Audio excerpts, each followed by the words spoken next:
Hi everyone, welcome to Mysterious 5, and tonight we're going to talk about decades-old cases that were solved in 2021. These cases were solved because of the advancements in the field of DNA and fingerprint technologies. Our first case is the case of Katherine Janeiro. On Sunday night, October 9, 1994, 20-year-old single mother Katherine Janeiro was partying at bars in downtown Barrie, Ontario.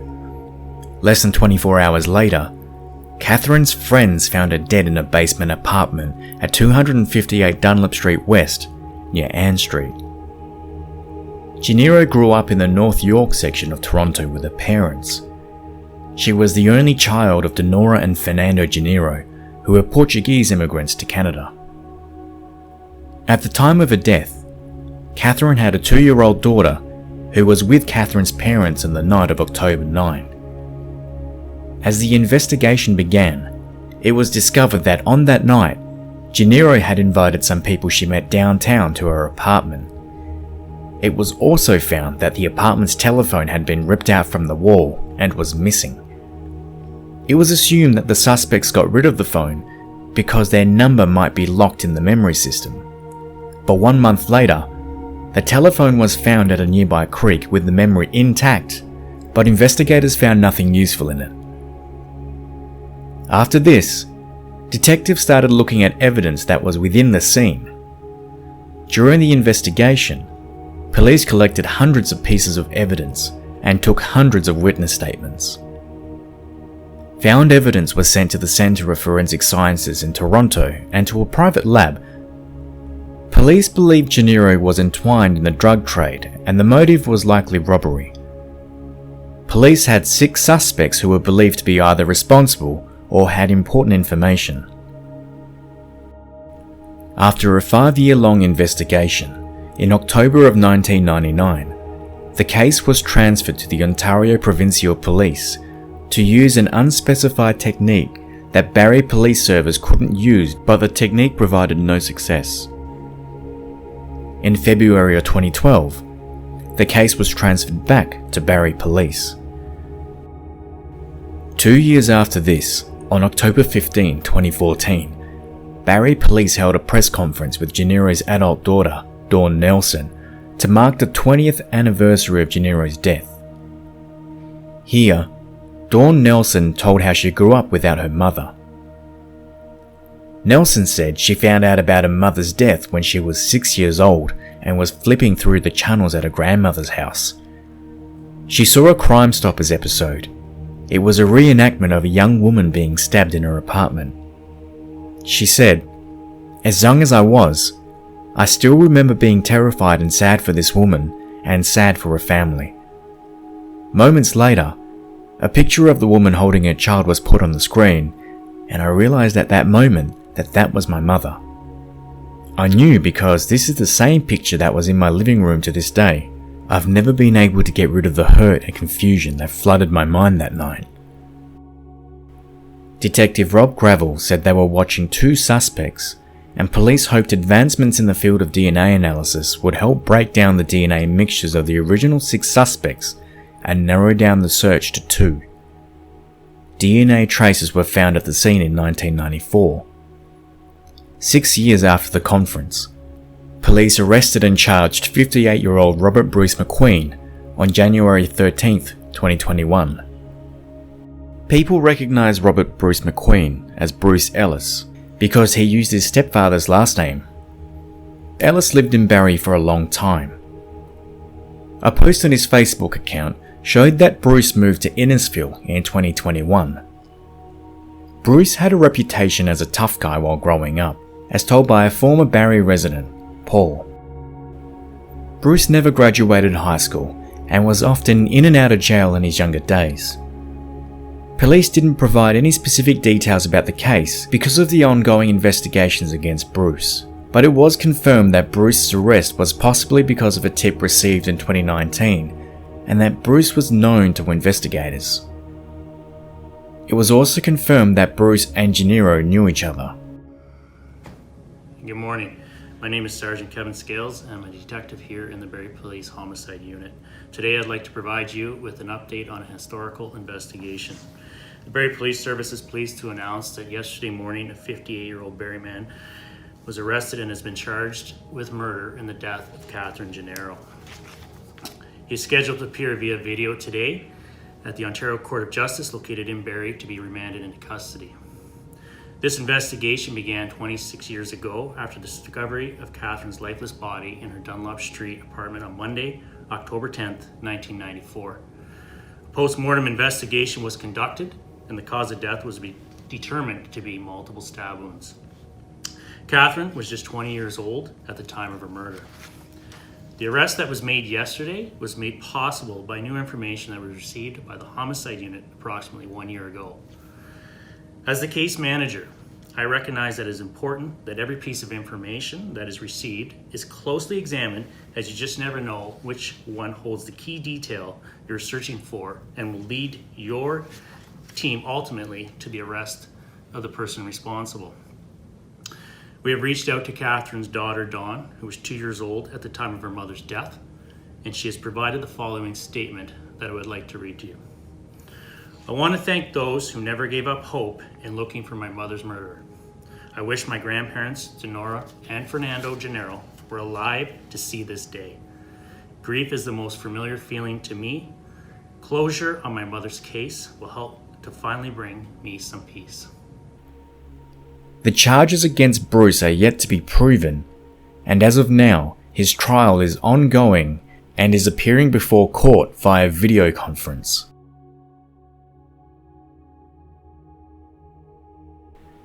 Our second case is the case of Claretha Gibbs, which was finally solved after 36 years because of genetic genealogy.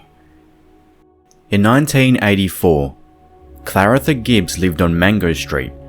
She was a native of Tampa and moved to Fort Myers, Florida from Houston, Texas in 1979.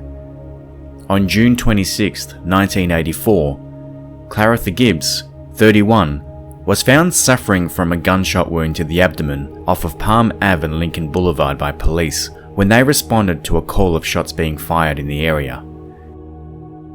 She was taken via ambulance to the community hospital, where she later succumbed to her wound. While collecting evidence, investigators found a rag with DNA, possibly from the suspect, but at the time, testing and profiling DNA was still in its infant stages. When police interviewed witnesses, they found out that Claretha was a known hooker. She was last seen entering a two-tone vehicle, possibly a pickup truck, just before a gunshot was heard. The driver then proceeded to dump her body at 2831 Lincoln Boulevard. Witnesses described the driver as a white male in his early 30s, with brown or dark blonde hair, a thin build, and approximately 5'10". Police weren't able to find the driver at the time, and after years of investigation, the case went cold. Then after almost 33 years, Fort Myers Police Department's cold case unit revisited the case in January of 2017 and thought of submitting the rag with DNA to DNA Labs International. A full DNA profile was created from the found DNA and uploaded into CODIS, the FBI's national DNA database, but there was no match for the DNA. Investigators tried again in March of 2019, just 2 years later, this time by submitting the DNA sample to Parabon Nanolabs, a DNA technology company. Parabon Nanolabs developed a snapshot profile from the DNA. Using genetic genealogy, Parabon Nanolabs found a match in genealogy databases to the found DNA in July of 2020. The DNA found on the scene was linked to 65-year-old James Glenn Drinnan of Okeechobee, Florida. As the investigation progressed, investigators found that James Drinnan lived locally in 1984. On July 27, 2020, investigators covertly obtained a DNA sample from Drinnan by going through his discarded trash. DNA Labs International confirmed that the DNA sample matched with the DNA found on the scene in 1984. Investigators travelled to Drinnan's home in Okeechobee on January 13, 2021, and he admitted that he shot Gibbs in post-Miranda statement. Drinnen further explained that he was a mechanic in the area at the time and Gibbs was a street worker. On the night of June 26, 1984, Drinnen tried to pick Gibbs up, hoping to get some action, but instead, she tried to rob him by pulling a gun on him. The two fought over the gun, and in the process, Gibbs was accidentally shot. Drinnen fled the scene and discarded the gun out through the window of the truck. 5 days after his confession, Drinnen passed away at his home. There was no information provided on whether Drinnen's death was natural or not. After this, the case was finally considered closed after 36 years. Gibbs's sister, Cynthia Hampton, was informed about the investigation and she was happy to get closure. Our final case is the case of Albert Woolfolk. On July 16, 2003 in Columbus, Georgia, 45-year-old Albert Woolfolk left a sports bar called Coach's Corner with 3 unidentified men at about midnight. 34 hours later, on July 18th, his mother and a worker from his aluminium siding company found his body at home at 2634 Havisham Avenue. Woolfolk was married with a newborn son, but his wife and child were out of town. He was also a father to 3 other children from a previous marriage, but they didn't live with him. The police were called, and when they arrived, they found that the house was ransacked and several items seemed to be stolen from the house. There were signs of struggle, and Woolfolk was stabbed multiple times. The investigators believed Woolfolk was killed in his home within hours of leaving the bar and driving a silver convertible Jaguar home. Woolfolk was a well-liked guy and was described as a fun-loving person who got along with others very easily. He would often invite people to his home after a night out so they could hang out. Detectives believed robbery was a possible motive. They interviewed many witnesses, but nothing came up.